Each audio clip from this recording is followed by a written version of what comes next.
É a experiência que eu tenho.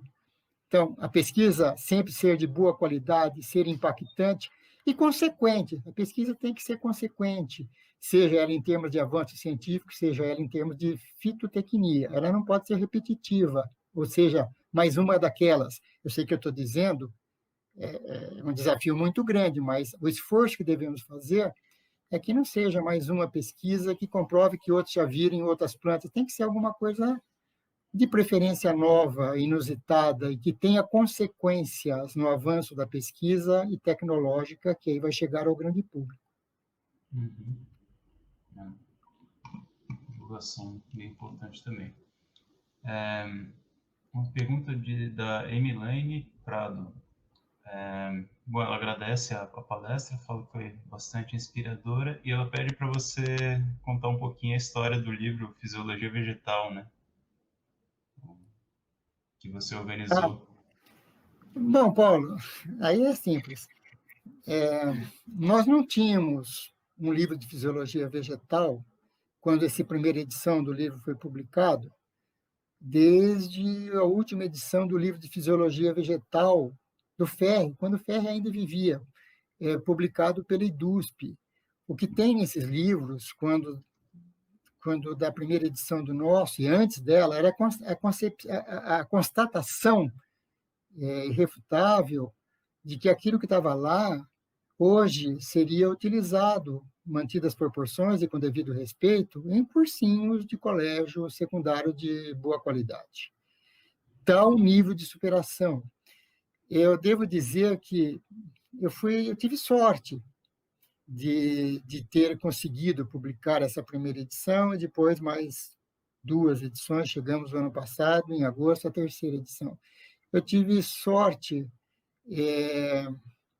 porque antes dessa minha primeira tentativa, outras 2 já tinham surgido ao longo de cerca de muitos anos atrás, eu não me recordo, quando os livros da IDUSP, de Fisiologia Vegetal, já se dava como superados, e não tinham alternativas em língua portuguesa, um livro didático em língua portuguesa. O que tínhamos já não servia mais com o avanço rápido sofrido na área de Fisiologia Vegetal.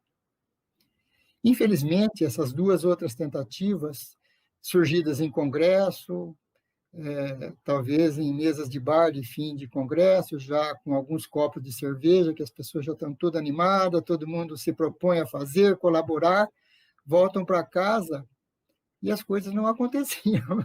Desculpe a brincadeira. As coisas não aconteciam. Esquecia-se, entrava-se em contato, as pessoas davam uma desculpa, ninguém estava interessado. Aquele entusiasmo de congresso era perdido rapidamente, por 2 ocasiões espaçadas.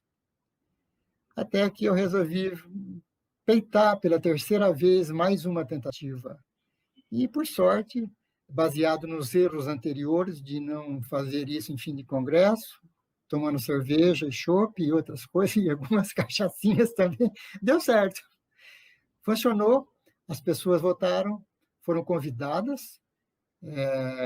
Eu tinha elaborado um projeto do livro de como teria que ser escrito por pesquisadores, independentemente de onde estivessem. Evidente que o número de capítulos não podia atender todas as universidades. Eu escolhi aqueles que eu tinha maior proximidade, alguns desses não puderam atender na ocasião, aliás, vários desses outros foram convidados e atenderam o convite, e assim o livro conseguiu ficar em pé. Foi assim que ele foi criado, foi na base realmente da insistência.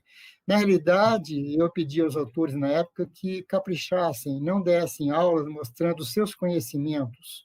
Isso não precisa para um aluno de graduação. Mostre seus conhecimentos no congresso de fisiologia. Para um aluno de graduação que nunca viu aquilo, que encontra um professor com 20, 30 anos de experiência.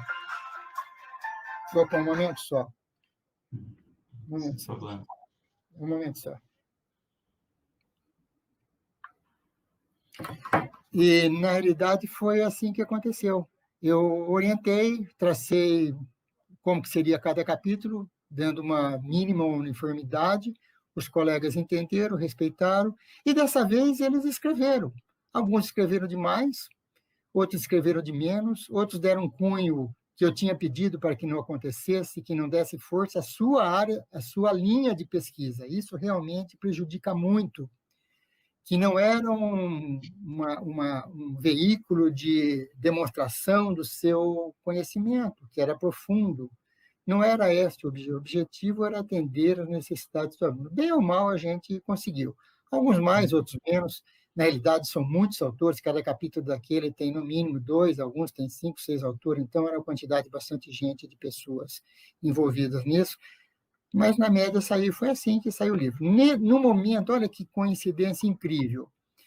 Quando nós lançamos este livro, no mesmo ano, e quase que no mesmo período, foi lançado um livro traduzido do inglês, o livro do Thais. E para nós foi um banho de água fria. Falei, bom, o que vamos fazer com um livro consagrado internacionalmente? O nosso livrinho de fisiologia, saído aí a tanto custo, né? E, por fim, acabou dando certo, as pessoas acabaram gostando e compram ele. Eu sempre peço às pessoas que eu conheço, que eu entro em contato, e essa é uma oportunidade de atingir a todos, principalmente em congresso, que façam, quando voltar para casa, façam sugestões do que acham que poderia ser melhorado. Está certo que nós estamos na 3ª edição, eu não sei, eu estou com uma idade determinada, não sei se vamos chegar à 4ª, espero que sim, mais lúcido. E essas sugestões são muito importantes, vindo de professores, e eu as tive de alguns colegas da universidade, de alunos de graduação e de pós-graduação.